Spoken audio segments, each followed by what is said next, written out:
प्रधानमंत्री ने महात्मा ज्योतिबा फुले की जयंती पर लिखा आलेख बताया देशवासियों के लिए प्रेरणापुंज। मुख्यमंत्री ने रांची में सिधो कान्हू को जयंती पर दी श्रद्धांजलि। नेता प्रतिपक्ष बाबूलाल मरांडी ने चाईबासा में लौ अयस्क के अवैध परिवहन और भ्रष्टाचार पर राज्य सरकार को घेरा। तंत्र की कार्यशैली पर सवाल, कार्रवाई को दिखावा और मैनेजमेंट की संज्ञा। भारत में यूपीआई के 10 वर्ष पूरे, डिजिटल लेन देन में हजारों गुना वृद्धि। वंदे भारत लोकप्रियता के शिखर पर, देश के विदेशी मुद्रा भंडार में 9 अरब डॉलर की वृद्धि। और देवघर में प्रशासन विश्व प्रसिद्ध श्रावणी मेले की तैयारियों में जुटा। प्रमंडलीय आयुक्त, उपायुक्त और पुलिस अधीक्षक ने बैद्यनाथ धाम मंदिर परिसर और कांवरिया पथ का किया निरीक्षण।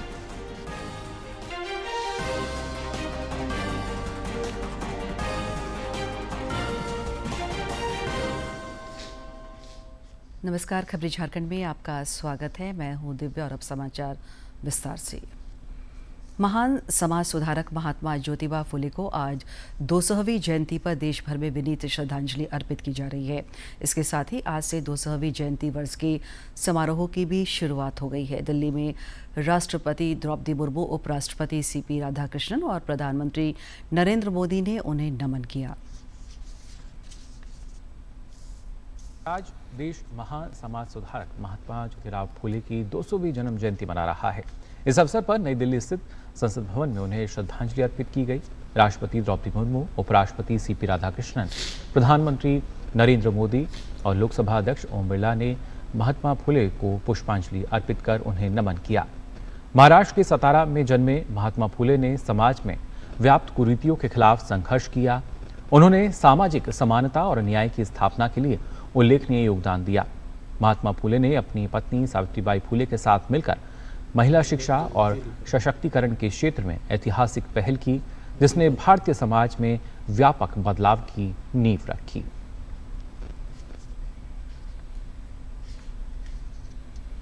प्रधानमंत्री ने महात्मा ज्योतिबा फुले की जयंती पर एक आलेख भी लिखा है। उन्होंने कहा कि महात्मा ज्योतिबा फुले आज भी करोड़ों देशवासियों के लिए प्रेरणापुंज बने हुए हैं।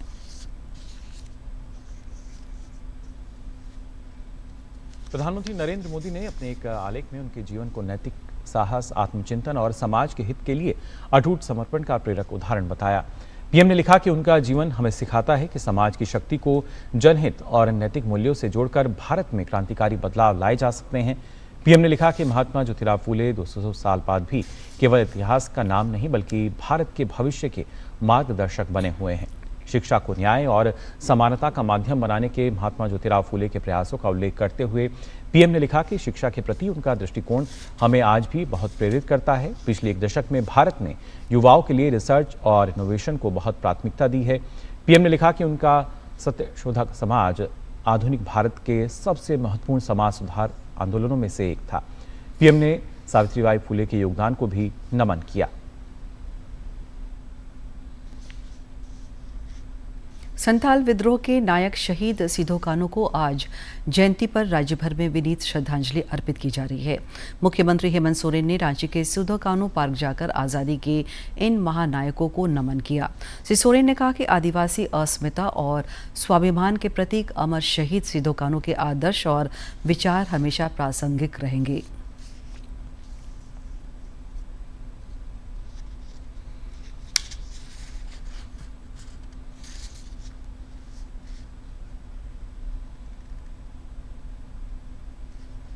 का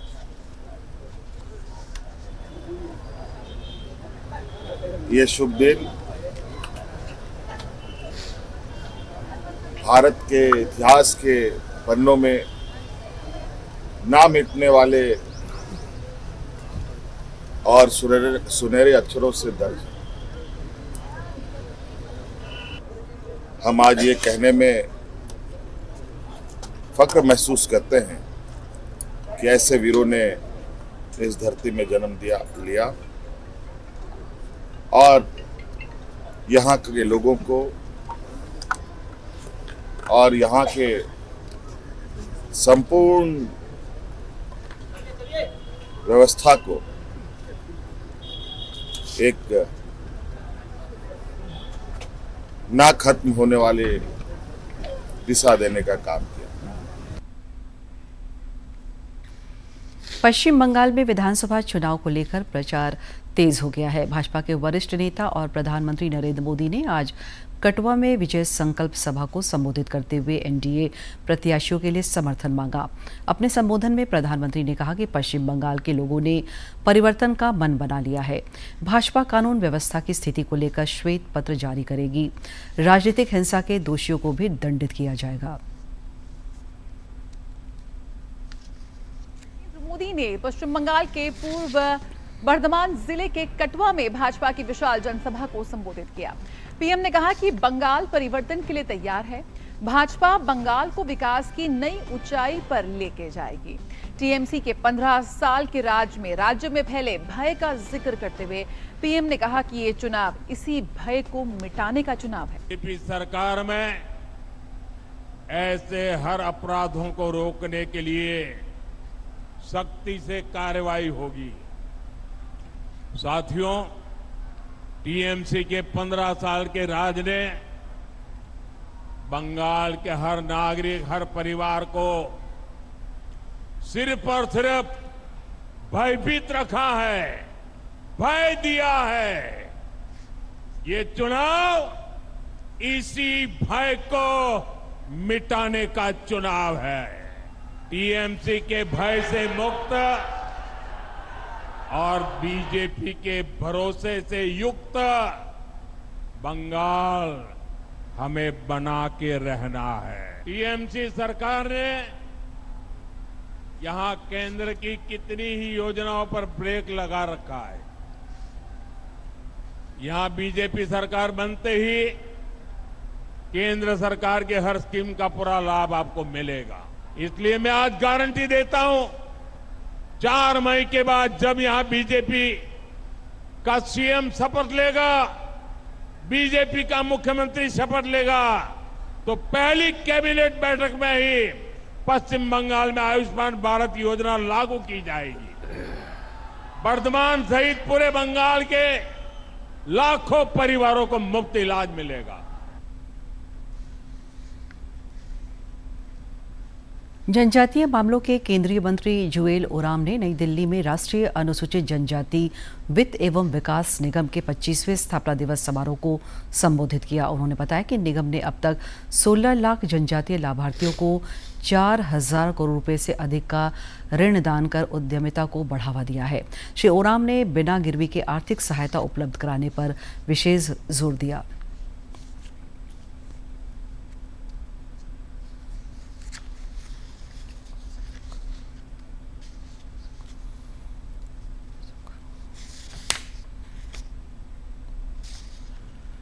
नेता प्रतिपक्ष बाबूलाल मरांडी ने चाईबासा में डीएमएफटी फंड के दुरुपयोग और लौह अयस्क के अवैध खनन तथा परिवहन के मुद्दे पर राज्य सरकार को घेरा है। एक सोशल मीडिया पोस्ट के जरिए श्री मरांडी ने आरोप लगाया कि प्रशासन की मिलीभगत से राज्य में खनिज संपदा की लूट हो रही है। तंत्र की कार्यशैली पर सवाल उठाते हुए उन्होंने कहा कि विधानसभा सत्र के दौरान अवैध परिवहन रोकने का दिखावा किया जाता है ताकि यह सवाल सदन में न उठे। नेता प्रतिपक्ष ने कहा कि यह दर्शाता है कि कानून व्यवस्था नहीं बल्कि इस गोरख धंधे में मैनेजमेंट चल रहा है। पलामू के सांसद विष्णु दयाल राम ने नई दिल्ली में केंद्रीय सड़क परिवहन सचिव वी उमाशंकर से मुलाकात कर पलामू और गढ़वा जिलों में सड़क विकास पर चर्चा की। इस दौरान उन्होंने लंबित राष्ट्रीय राजमार्गों को जल्द पूरा करने और नए उच्च गुणवत्ता वाले मार्गों के निर्माण से संबंधित ज्ञापन सौंपा ताकि क्षेत्र में कनेक्टिविटी और सुगम हो सके। आधी आबादी के सशक्तिकरण की दिशा में देश में लगातार पहल हो रहे हैं। लोकसभा और राज्य विधानसभाओं में महिलाओं को 33% आरक्षण देने की दिशा में केंद्र सरकार ने कदम उठाया है, जिसका व्यापक स्वागत हो रहा है। राज्य की महिलाओं और विभिन्न क्षेत्रों की विशिष्ट हस्तियों का मानना है कि केंद्र सरकार की यह पहल नारी सशक्तिकरण के लिए मील का पत्थर साबित होगी।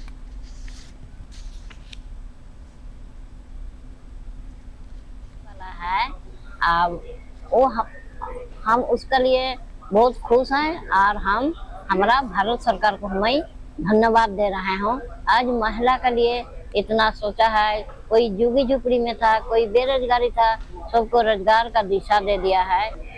महिला लोग का आगे का मौका दे रहे हैं, इसलिए पहले विधायक में महिला नहीं थी, सांसद में महिला नहीं थी, वो सब आरक्षण तो उसी पर ना आए, तो इसमें आरक्षण है तो महिला लोग बढ़ चढ़कर भाग लेगी, बढ़ चढ़कर काम करेगी, अच्छा काम करेगी। दिल्ली के स्तर पर जो है कानून बनता है वहाँ, और वो कानून जो है इम्प्लीमेंट होके जो है फिर नीचे स्तर तक आता है, गांव लेवल तक आता है, पंचायत तक चला जाता है। ये काम तो हो रहा है, महिलाओं के प्रति माने सरकार भी सजग है। तो जहाँ तक कि सरकार की बात है कि जो महिलाओं के आरक्षण पे काम कर रही है, तो ये तो बहुत अच्छा ही पहल है। केंद्र सरकार का जो महिला का बिल है या महिला का जो विकास का प्रयास है, और जहाँ तक है तो ठीक, लेकिन हम कितना उसको अपने समाज में ला पा रहे हैं, ये चीज का कहीं न कहीं कमी है।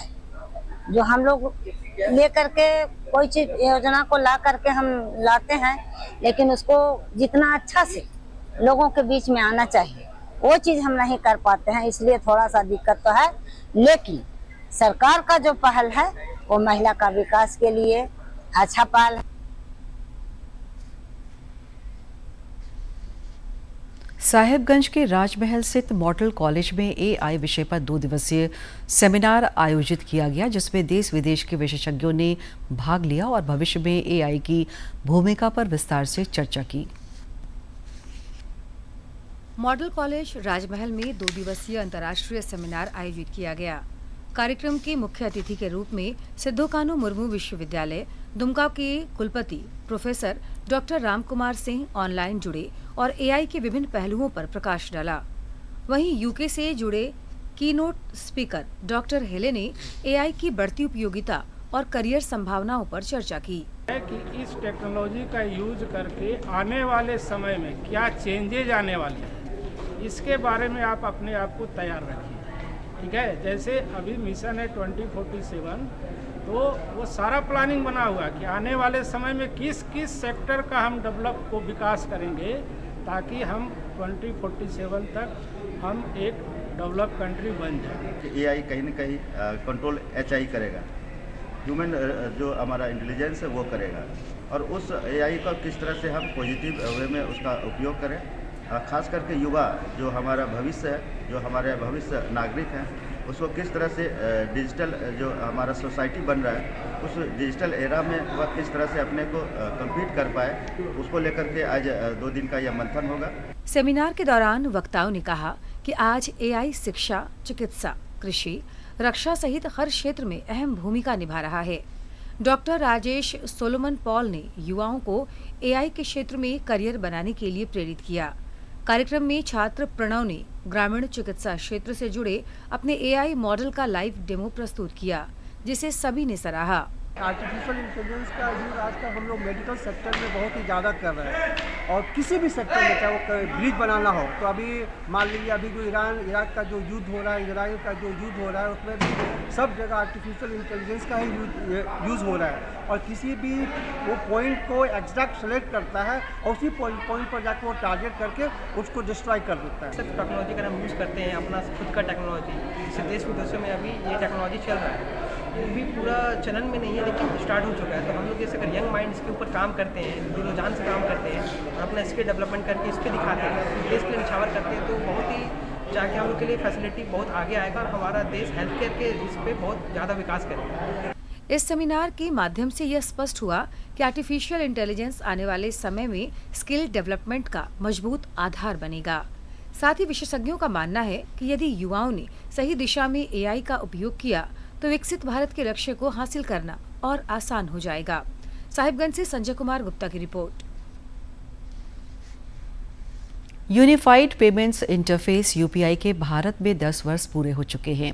यूपीआई के माध्यम से डिजिटल लेन देन रिकॉर्ड स्तर पर पहुंच चुका है। वित्तीय वर्ष 2025 में जहां 186 अरब रुपए के लेन देन हुए, वहीं वित्तीय वर्ष 2026 में इसके माध्यम से 219 अरब ट्रांजैक्शन हुए हैं।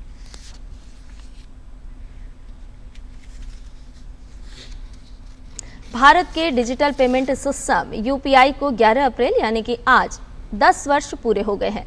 पिछले एक दशक में डिजिटल भुगतान में तेज वृद्धि दर्ज की गई है। एनालिटिक्स फर्म टैक्सन के अनुसार वित्त वर्ष 2026 में यूपीआई के जरिए 218.98 अरब लेन देन हुए, जिनकी कुल वैल्यू 285 लाख करोड़ रुपए रही। महामारी के दौरान यूपीआई का उपयोग तेजी से बढ़ा और ये देश में डिजिटल भुगतान का मुख्य माध्यम बनकर उभरा। National payments corporation of India के अनुसार मार्च 2026 में यूपीआई ने 2016 में लॉन्च होने के बाद से अब तक का सबसे अधिक मासिक लेन देन दर्ज किया है। वंदे भारत एक्सप्रेस लोकप्रियता के शिखर पर है। वर्ष 2025-26 में 3 करोड़ 98 लाख यात्रियों ने इस ट्रेन में सफर किया, जो पिछले वर्ष की तुलना में 34% अधिक है। रेल मंत्रालय के अनुसार लगभग 4 करोड़ यात्रियों ने इन सेमी हाई स्पीड ट्रेनों में सफर किया, जो साल दर साल 34% की वृद्धि को दर्शाता है। फरवरी 2019 में नई दिल्ली से वाराणसी मार्ग पर शुरुआत के बाद वंदे भारत एक्सप्रेस अब पूरे देश में फैल चुका नेटवर्क बन गया है और अब तक करीब 1 लाख से अधिक यात्राओं के जरिए 9.1 करोड़ से ज़्यादा यात्रियों को सेवा दे चुका है। रेल मंत्रालय ने बताया है कि भारतीय रेल ने वंदे भारत एक्सप्रेस नेटवर्क पर यात्रियों की संख्या में उल्लेखनीय वृद्धि दर्ज की है। केवल वित्त वर्ष 2025-26 में ही लगभग 3.98 करोड़ यात्रियों ने यात्रा की, जो पिछले वित्त वर्ष 2024-25 के 2.97 करोड़ यात्रियों के मुकाबले करीब 34% की मजबूत बढ़ोतरी है। विभिन्न मार्गों में नई दिल्ली से वाराणसी रूट सबसे व्यस्त बना हुआ है, जहां अब तक करीब 73 लाख से अधिक यात्रियों ने यात्रा की है। नई दिल्ली से श्री माता वैष्णो देवी कटरा रूट पर लगभग 56 लाख यात्रियों ने सफर किया, जो धार्मिक पर्यटन के लिए इसकी अहमियत को दिखाता है। दक्षिण भारत की अगर बात करें तो सिकंदराबाद से विशाखापट्टनम रूट पर करीब 48 लाख से ज़्यादा यात्री सफ़र कर चुके हैं, जबकि चेन्नई से मैसूर मार्ग पर 36 लाख से अधिक यात्रियों ने सफ़र किया है। अपनी सेवाओं को और बढ़ाते हुए भारतीय रेलवे ने जनवरी 2026 में वंदे भारत स्लीपर सेवा शुरू की, ताकि लंबी दूरी की यात्रा को और बेहतर बनाया जा सके। शुरुआत के केवल 3 महीनों में ही इस सेवा ने 119 यात्राओं के जरिए 1.21 लाख यात्रियों को सेवा दी और 100% से अधिक ऑक्यूपेंसी दर्ज की गई है। इधर अर्थव्यवस्था के फ्रंट पर भी भारत के कदम तेजी से बढ़ रहे हैं। विदेशी मुद्रा भंडार 3 अप्रैल को सप्ताह हुए 9 अरब डॉलर से बढ़कर 6 अरब 97 अरब 12 करोड़ 10 लाख डॉलर हो गया है। आर्थिक मोर्चे पर भारत के लिए अच्छी खबर है। एशियाई विकास बैंक ने 2026-27 के लिए भारत की वृद्धि दर का अनुमान बढ़ाकर 6.9% कर दिया है। भू राजनीतिक चुनौतियों के बीच एशिया प्रशांत क्षेत्र में आर्थिक वृद्धि धीमी पड़ने के बावजूद भारत इस क्षेत्र में चीन से आगे निकलने के लिए तैयार है। एशियन डेवलपमेंट बैंक यानी एडीबी के विश्लेषण के मुताबिक इस साल और 2027 में एशिया प्रशांत क्षेत्र की ज्यादातर अर्थव्यवस्थाओं की ग्रोथ धीमी पड़ने की आशंका है, जो कि पिछले वर्ष के 5.4% से घटकर 2026 और 27 में 5.1% रहने का अनुमान है। इसके विपरीत भारत की आर्थिक वृद्धि 2026 में 6.9% रहने का अनुमान है, जो मजबूत घरेलू खपत के चलते 2027 में बढ़कर 7.3% हो सकती है। इससे पहले विश्व बैंक ने भी भारतीय अर्थव्यवस्था पर भरोसा जताया है। वित्त वर्ष 2026-27 के लिए भारत की आर्थिक वृद्धि दर का अनुमान मामूली बढ़ाकर 6.6% कर दिया है। हालांकि पश्चिम एशिया संकट से उत्पन्न चुनौतियां वृद्धि पर असर डाल सकती हैं। इसके अलावा आरबीआई ने देश की आर्थिक वृद्धि के 6.9% और आर्थिक सहयोग एवं विकास संगठन यानी OECD ने 6.1% रहने का अनुमान जताया है। वहीं मूडीज रेटिंग्स ने 6% रहने का अनुमान लगाया है। Bureau report, DD news. राज्य में अगले 5 दिनों के दौरान अधिकतम तापमान में 4 से 6 डिग्री सेल्सियस तक की वृद्धि हो सकती है। रांची मौसम विज्ञान केंद्र के अनुसार 17 अप्रैल तक मौसम शुष्क रहने का पूर्वानुमान है। 15 से 17 अप्रैल के बीच आकाश में आंशिक रूप से बादल छाए रह सकते हैं। हालांकि मौसम शुष्क ही रहेगा। पिछले दिनों मौसम के बदले मिजाज की वजह से गर्मी पर फिलहाल कुछ ब्रेक लगा है। सभी जिलों में अधिकतम और न्यूनतम तापमान सामान्य से नीचे चल रहा है। पिछले 24 घंटे के दौरान सरायकेला में अधिकतम तापमान 36 डिग्री सेल्सियस दर्ज किया गया है, जो राज्य में सर्वाधिक रहा। भावानगरी देवघर में विश्व प्रसिद्ध श्रावणी मेला के सफल आयोजन को लेकर जिला प्रशासन ने तैयारियां शुरू कर दी है। संथाल परगना आयुक्त संजय कुमार ने कांवरिया पथ, क्यू कॉम्प्लेक्स और बाबा बैद्यनाथ मंदिर परिसर का सघन निरीक्षण किया। देवघर में श्रावणी मेले की धमक अभी से सुनाई देने लगी है। संथाल परगना आयुक्त संजय कुमार ने जमीनी हकीकत जानने के लिए कांवरिया रूट लाइन और मंदिर के आसपास की व्यवस्थाओं का निरीक्षण किया। 2026 का जो मेला है उसमें अभी 2.5 महीने से अधिक है समय, 2.5 नहीं 3.5 महीने से भी अधिक है समय। लेकिन हम लोग डीसी साहब से बात करने के बाद लगा कि क्यों नहीं पहले ही थोड़ा सा सैनिटाइज किया जाए सबको। जो समय लास्ट मोमेंट में जो हैजार्ड वे में कुछ होने लगता है वो इस सिचुएशन नहीं आए। हम लोग समय से पहले मेला शायद 30 तारीख को शुरू हो रहा है, तो 30 तारीख से काफ़ी पहले हम लोग पूरी तरह से तैयार हो जाए और उसके बाद जो कुछ देख ले, जो कुछ छोटा मोटा चीज़ रहे उसके लिए हम लोग के पास पर्याप्त समय रहे, इसीलिए हम लोग विजिट कर रहे हैं, अभी देख ले रहे हैं। अभी कहाँ का इस बार सुरक्षा के लिए सीसीटीवी कैमरों के साथ हेड काउंटिंग मशीन का उपयोग होगा। उपायुक्त नमन प्रियस लकड़ा ने बताया कि मेले में अभी 3 महीने का समय शेष है और सभी विभागों के साथ समन्वय बिठाकर कार्य तेज कर दिया गया है। फेस रिकॉग्निशन कैमरा जैसे हम लोगों ने लगाया था, जिससे कि खोया पाया या हमारा हेड काउंटिंग हम लोगों का थोड़ा बेटर दुरुस्त हो पाया था। तो उन सारी चीज़ों को हम लोग और बेहतर ढंग से हम लोग जो एक्सप्रेशन ऑफ इंटरेस्ट या जो RFPs लेंगे और बेहतर प्रपोजल को चयन करके और कैसे बेहतर इम्प्लीमेंट करेंगे तो हम लोग प्रयास करेंगे। निरीक्षण के दौरान एसपी सौरभ और एसडीपीओ रवि कुमार सहित दर्जनों विभागों के पदाधिकारी उपस्थित रहे। प्रशासन के सक्रियता से यह साफ है कि श्रावणी मेला 2026 को ऐतिहासिक और सुरक्षित बनाने के लिए देवघर जिला प्रशासन कोई कसर नहीं छोड़ना चाहता। देवघर से मनीष की रिपोर्ट। नेट यूजी परीक्षा 3 मई को आयोजित होगी। मेंटर और टीचर मनीष झा ने नेट और जेईई परीक्षा की तैयारी को लेकर टिप्स दिए हैं। दूरदर्शन से खास बातचीत में उन्होंने अंतिम समय की तैयारी को रेखांकित किया।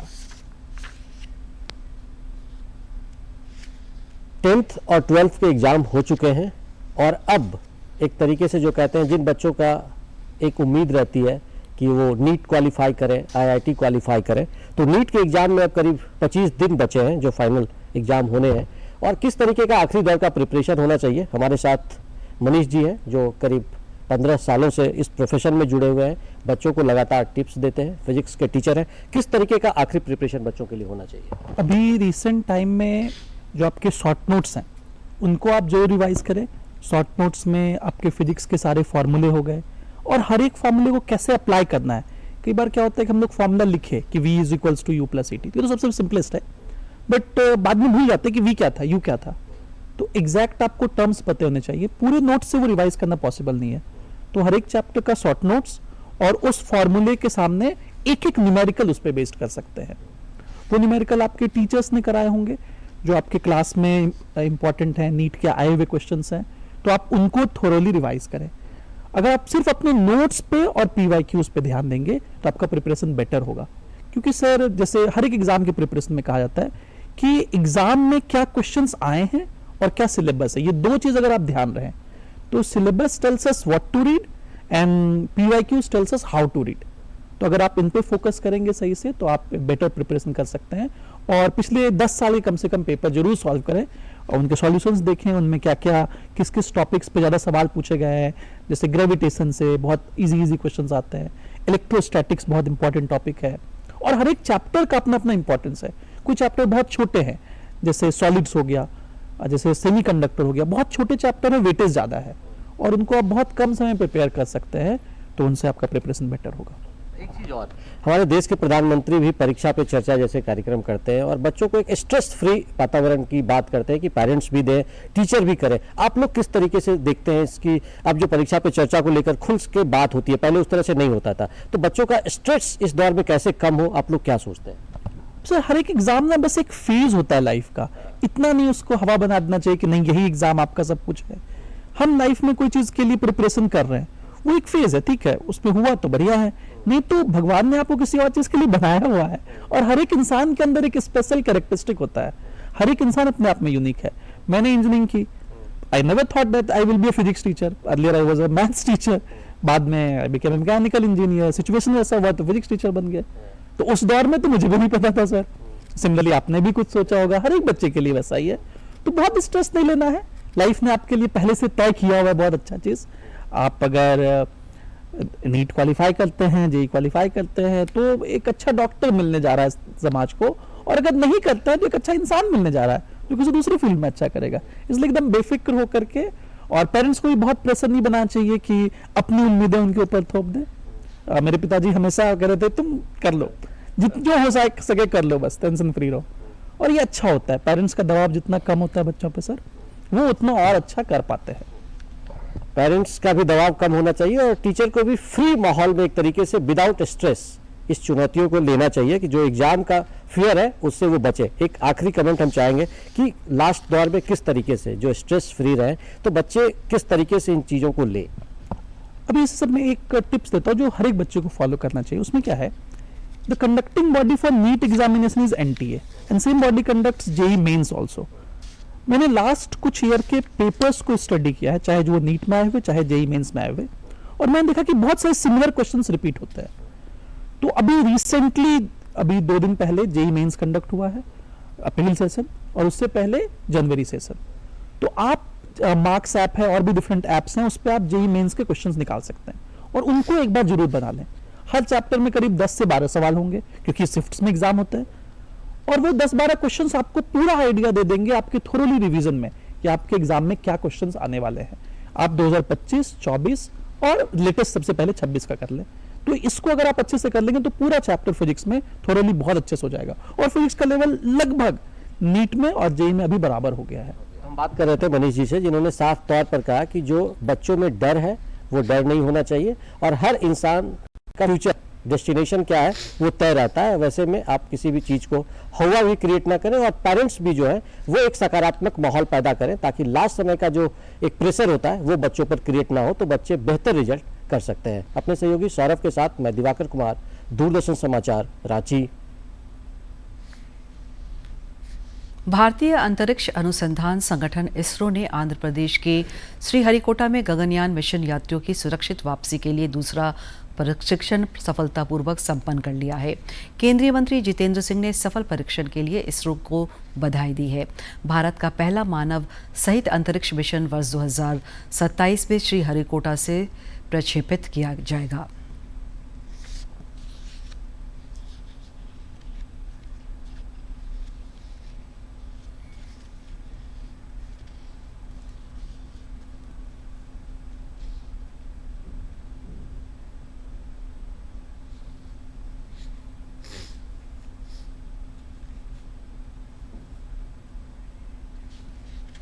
गुजरात के अहमदाबाद में साल 2030 में होने वाले राष्ट्रमंडल खेलों की तैयारी का जायजा लेने के लिए एक उच्च स्तरीय प्रतिनिधिमंडल भारत की यात्रा पर है। कॉमनवेल्थ गेम्स एसोसिएशन भारत ने इस प्रतिनिधिमंडल का स्वागत किया।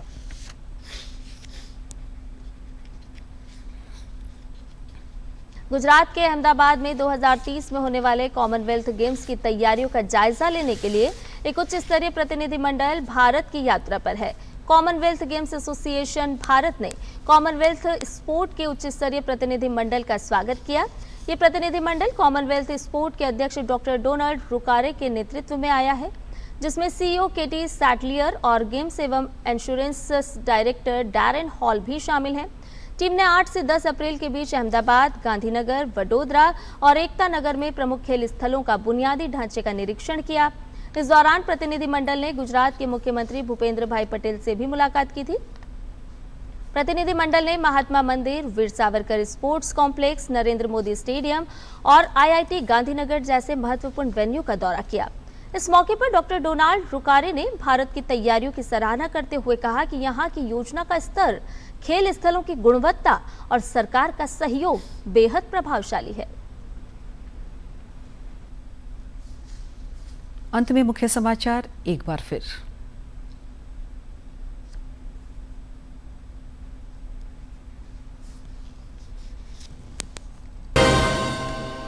प्रधानमंत्री ने महात्मा ज्योतिबा फुले की जयंती पर लिखा आलेख बताया देशवासियों के लिए प्रेरणापुंज। मुख्यमंत्री ने रांची में सिदो कान्हू को जयंती पर दी श्रद्धांजलि।